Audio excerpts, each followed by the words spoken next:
centre de composition de l'école primaire publique de Gbodje à Porto Novo. Il est 8 heures quand la cloche sonne.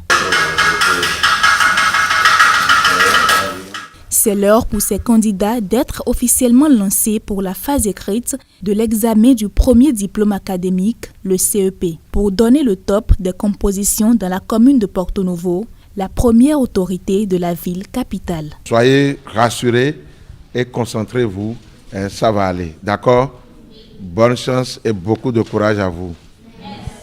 Comme il est de mise dans les normes, les écoliers candidats à cet examen ont été formés pendant 9 mois dans leurs établissements scolaires respectifs. Un travail de coordination fait par les différents acteurs de l'école béninoise et le maire Nyankoti dit en savoir gré. Ce matin, nous sommes là pour lancer le CEPE et nous sommes très satisfaits. C'est le lieu de saluer les enseignants pour tout le sacrifice qu'ils ont consenti tout au long de cette année dans l'encadrement de nos enfants et souhaiter par la même occasion bonne chance aux enfants. C'est le premier examen de la vie et donc vous convenez avec moi que c'est normal que les enfants soient stressés, mais nous les avons rassurés pour leur faire comprendre que c'est pas là on commence toujours. Donc nous sommes très rassurés de ce que tout se passera bien. Pour que tout se passe bien tout au long de cette période d'examen, les parents devront continuer à veiller sur leur progéniture, mais avec modération. Ce que je vais dire aux parents, c'est d'éviter de surcharger les enfants en nourriture.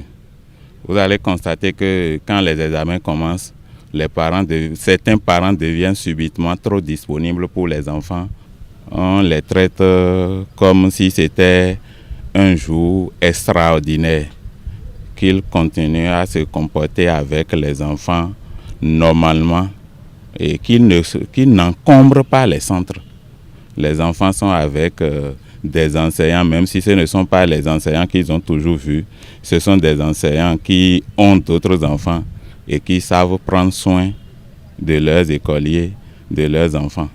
Au total, 322 candidats planchent au centre de composition de Gbodje, dont 173 garçons et 149 filles répartis dans 9 salles. Cette phase écrite sera suivie de celle sportive à laquelle seront appelés ces différents candidats.